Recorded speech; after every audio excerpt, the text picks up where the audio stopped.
dapatkan satu dapatkan satu dewan harian betul, lepas itu dapatkan semua kawasan kukuh dan kuat, maka saya turun, saya pergi ke setiap kawasan. InsyaAllah, alhamdulillah saya dapat 21 kawasan, tuan-tuan. Presiden datang ke Perak, ke Ipoh, kita bawa, kita bukan saja cakap saja, tuan-tuan, macam dia orang. Dia cakap 500 orang tua, tapi apabila mereka cakap 3 orang saja ada belakang mereka. Tapi apabila saya cakap 21 kawasan, belakang dengan presiden, belakang dengan PAS, maka saya bawa 21 ketua kawasan naik ke pentas semasa presiden Ipoh, tuan-tuan. Itulah cerita dia. Jadi Dewan Himpunan Pendukung PAS di negeri Perak semakin lama semakin kuat. Seperti presiden cakap, kita sudah potong itu cabang tak betulnya, sekarang banyak cabang sudah dah sampai tak boleh kira hari-hari Dewan Himpunan Pendukung PAS isi borang, tuan-tuan. Jadi PRU 14 yang akan datang, undi orang Cina, undi orang India, undi orang Sikh, Kadazan dan sebagainya akan tambah. Musuh saya bukan musuh saya, musuh DHPP bukan orang Cina, musuh saya, sorry to say, adalah DAP, tuan-tuan. Saya kena bagi tahu, sebab dia pukul saya datuk saya siapa? Presiden saya. Dia pukul presiden saya mesti bela, tuan-tuan. Dulu ada orang mari tanya saya ni nak ketua DHPP pusat, ada orang mari intui sama saya, DHPP pukul sama PAS, kenapa abang-abang pun abang-abang yang itu juga kasih tolak? Abang-abang mana? PASMA punya abang-abang, masa itu PASMA. Soalan saya cakap, saya tak setuju dengan abang-abang kita. Sebab apa? Bila orang pukul kita ni abang Lok ataupun kita ni presiden, maka kita sebagai anak, kita kena defend. Kalau presiden salah pun, kita bawa dalam bilik tertutup, kita ada masalah, kita lawan dengan yang situ, kita bagi tahu apa yang salah. Tapi kita bukan ikut dengan apa yang orang lain, kita pukul kita presiden depan orang ramai. Mana boleh? Ini kan salah satu anak layan satu bapa. Jadi akhirnya Tuhan sudah bagi dia satu jawapan ataupun satu hukuman yang betul. Sekarang sudah jadi parti cangkul, tuan-tuan. Sekarang sudah jadi parti cangkul. Baru-baru ini dia bagi statement, dia cakap PAS boleh serta dalam Pakatan Harapan 2. Siapa ni Pakatan Harapan 2, tuan-tuan? Datang dari mana ni Pakatan Harapan 2, tuan-tuan? Siapa ni PASMA? Nak cerita kita nak serta, dia nak bagi syarat dan sebagainya. Pola, kita telah terima kalau PRU akan datang. Saya cabar dengan Bapak Sabu, kalau betul mari lawan dengan saya dalam mana-mana satu parlimen, bank deposit pun tengah mungkin Abang Sabu sudah hilang, tuan-tuan. Sekarang bukan cakap Suria hebat, tak. Suria bukan hebat. Suria lawan atas Parti Islam Malaysia. Abang Sabu lawan atas Parti Cangkul. Jadi orang bukan undi untuk saya, orang undi untuk PAS. Begitu juga orang tak akan undi untuk Parti Cangkul, tuan-tuan. Sebab apa? InsyaAllah kalau saya menang dalam PRU 14, saya lah orang pertama akan bawa usul untuk laksanakan hukuman urut di parlimen, tuan-tuan.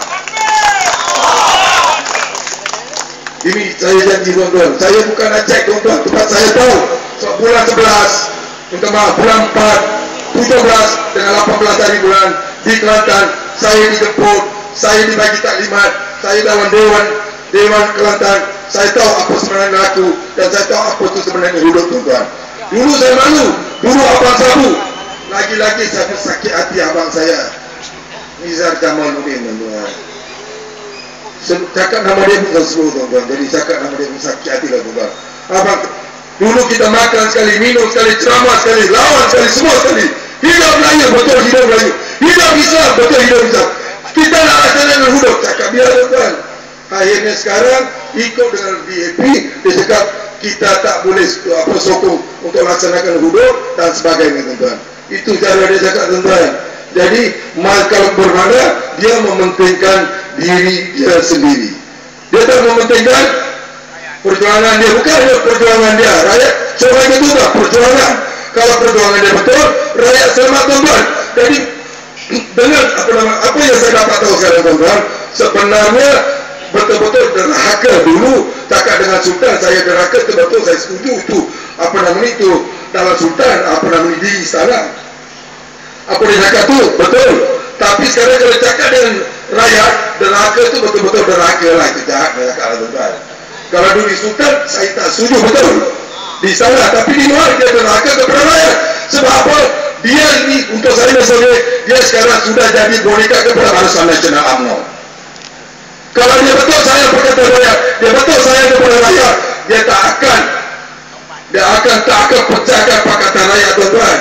Dia tak akan ikut ini Abang Mamat ni, dia tak akan pergi ke, dia tak akan keluar daripada PAS. Lepas tu banyak orang cakap PAS sudah pecah dua. Apa tu PAS sudah pecah dua tuan-tuan? Siapa cakap PAS pecah dua? Adakah PAS kita gunakan dua bendera? Ada wajib. Tapi ada. Saya abang nombor 3 di sini ada kawan. Kita guna dua PAS, bendera PAS. Satu bendera PAS saja tuan-tuan. Satu ada parti PAS. Mana ada lagi satu parti Islam di Malaysia? Jadi tolong jangan gunakan perkataan PAS sudah pecah dua. Tak. Impossible. PAS tak pecah dua tuan-tuan. Yang pecah itu adalah cangkuk dia keluar. Jadi yang kotor itu semua sudah keluar tuan-tuan. Kita yakin, kita percaya PRU 14, kita yakin kita akan langkah ke Putrajaya. Sebab itu Tuhan sudah cakap ini kotor semua kasih cuci lah. Ini kotor Tuhan sudah kasih bersih, cuci. Sebab itu kita dalam parti Islam sekarang kita ada orang yang betul, pemimpin yang betul, pemimpin yang boleh lawan untuk rakyat. Tuan-tuan. Jadi kita cerita pasal abang-abang Sabu ni tak payah lagi lah, Pak Sebab ni tak payah lagi. Tak payah buang masa. Kita pergi sentuh sedikit pasal Barisan Nasional UMNO tuan-tuan. Tidak, hari Sabtu ni Perdana Menteri nak turun kepada Datuk. Dia nak turun kepada Datuk. Dia buat kemah, dia buat setting dan sebagainya pun dekat 700,000. Cuma mereka saja 700,000 tuan-tuan. Negara kita hutang sudah hampir 60 negara sudah 60, tapi dia kata dia nak belanja ke sana lebih kurang 700,000 untuk decoration saja. Maka bila untuk perlu cerita lagi tuan-tuan. Jadi pemimpin macam ini lagi-lagi Zaid Hamid jadi timbalan Perdana Menteri. Zaid Hamid ini saya cerita sikit tuan-tuan, masa panjang sebab abang-abang hero-hero kita ada banyak. Nah cerita saya tanya sikit tuan-tuan. Biasa kalau kita datang ke satu sektor, contohnya sektor ni dah lambat. Kalau kita datang satu tu boleh seperti Zaid Hamid apabila dia datang sebagai Menteri Pertahanan, lepas tu dia datang Menteri Dalam Negeri jenayah, sepatutnya apabila dia datang jadi Menteri Dalam Negeri jenayah kena tolak, betul? Tapi apa jadi? Jenayah tambah lagi. Kalau orang seperti ini jadi Perdana Menteri esok, apa akan jadi negara kita? Hancur poci tuan-tuan, hancur poci. Jadi kita tak mau penyamun seperti ini. PRU 14 kita bagi satu jawapan yang betul kepada dia. Saya yakin masa-masa tak begitu banyak. Saya yakin dan saya percaya sahabat-sahabat kita tahu apa sedang laku dalam negara Malaysia ini tuan-tuan. Sebelum saya habiskan ucapan saya tuan-tuan, kita cakap dan semua agama cakap, saya agama Hindu cakap dalam kitab kita, begitu juga agama Islam pun cakap dalam Al-Quran, kamu mengatakan sembahyanglah anda sebelum anda disembahyangkan. Betul? Tetapi ini pandangan saya tuan-tuan, ini pandangan saya. Kalau kamu masih sembahyang 5 waktu, kalau kamu masih sokong ini penyamun dan sebagainya, maka kalau you sembahyang 5 kali pun itu tak betul, you sokong dia, itu dosa yang kena tanggung tuan-tuan. Betul? Kita sokong ini penyamun dan sebagainya, kita kena tanggung dosa kalau kita sembahyang 5 waktu pun. Jadi ini cerita saya tuan-tuan, sembahyanglah anda sebelum anda disembahyangkan. Itu betul. Tapi apa saya cakap, taubatlah anda sebelum anda disembahyangkan tuan-tuan. Wabillahi taufiq hidayah. Salam sejahtera, sesia dan diri wakam.